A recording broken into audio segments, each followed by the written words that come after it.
نگاہ پڑی ایک بکریوں کے چرواہے پر، گوال پر جو بکریاں چرا رہا تھا۔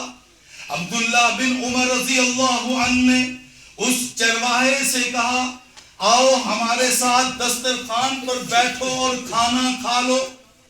چرواہا کہنے لگا میں نے تو روزہ رکھا ہے۔ عبداللہ ابن عمر رضی اللہ عنہ کہنے لگے اس قدر شدید گرمی ہے اور پھر تو پہاڑی علاقے میں بکریاں چرا رہا ہے، اس کے باوجود تو نے نفلی روزہ رکھا ہوا ہے۔ تو اس چرواہے نے کہا ہاں میں اس دن کی تیاری کر رہا ہوں جس دن کوئی گھٹنوں تک پسینے میں ڈوبا ہوگا، کوئی ناف تک پسینے میں ڈوبا ہوگا، کوئی گلے تک پسینے میں شرابور ہوگا اور کسی کے منہ کے اندر پسینہ جا رہا ہوگا، جس دن یوم یفر المرء من اخیہ و امہ و ابیہ و صاحبتہ و بنیہ کا منظر ہوگا۔ باپ بیٹے سے، بیٹا باپ سے، بھائی بھائی سے، دوست دوست، یار یار سے بھاگے گا، کوئی کسی کا نہیں ہوگا، نفسی نفسی کا عالم ہوگا۔ میں اس دن کی تیاری کر رہا ہوں۔ عبداللہ بن عمر رضی اللہ عنہ نے اس بکریوں کے چرواہے کو آزمانا چاہا، پرکھنا چاہا، اس کا امتحان لینا چاہا۔ اس سے کہا کہ تو ایسا کر کہ ایک بکری ہمیں فروخت کر دے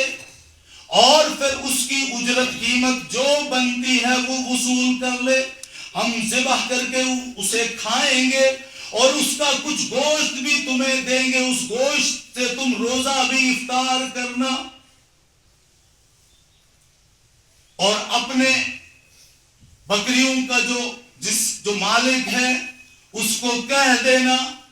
کہ بکری گم ہو گئی یا بھیڑیا کھا گیا، کیونکہ بعض دفعہ بکریوں کے ریوڑ میں سے کوئی بکری گم بھی ہو جاتی ہے، بھیڑیا بھی کھا لیتا ہے۔ مالک کو یہ کہہ کر مطمئن کر دینا۔ تو اس بکریوں کے گوال اور چرواہے کا جواب تھا یا اخی فأین اللہ، اے میرے بھائی میں بکریوں کے مجازی مالک کو یہ کہہ کر مطمئن کر دوں گا کہ بکری گم ہو گئی، چوری ہو گئی یا بھیڑیا کھا گیا،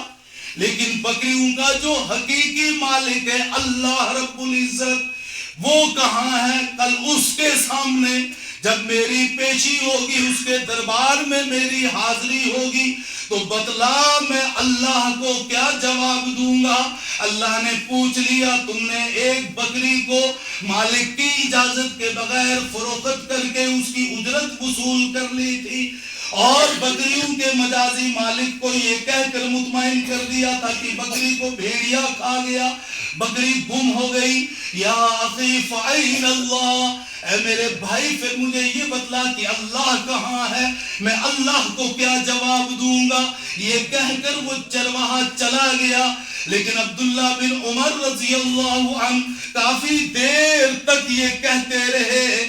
یا اخی فأین اللہ، یا اخی فأین اللہ، اس قدر اس چرواہے کے جواب سے متاثر ہوئے، دیر تک یہ الفاظ پکارتے رہے، اور پھر واپس جب مدینہ منورہ آئے تو اس چرواہے کا پتہ کروایا، اس کے مالک کا پتہ کروایا، اور اس کے مالک سے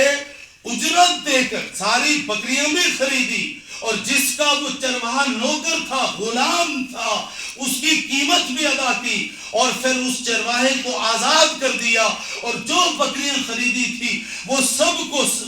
کی سب بکریاں اس چرواہے کو دے دی۔ جاؤ اب تو مالک بن گیا۔ یہ تقوی کی برکت سے، اللہ کے خوف کی وجہ سے، اللہ کے ڈر کے باعث اللہ رب العزت نے کس طرح سے عبداللہ بن عمر رضی اللہ عنہ کے ذریعے اس کو نوازا۔ اس نے تقوی اختیار کیا تھا، اللہ کا خوف اس کے دل کے اندر موجود تھا، اور جب اللہ کا خوف دل میں ہوتا ہے اللہ کے سامنے پیشی کا تصور اور جواب دہی کا گمان ہوتا ہے تو پھر اللہ رب العزت اس بندے کو دنیا کے اندر بھی اپنے خصوصی انعامات سے اپنی خاص نعمتوں سے نوازتے ہیں. آخرت کا انعام تو ہے ہی ہے لیکن دنیا میں بھی اللہ اس کو ترقیات سے سرفراز فرماتے ہیں. حضرت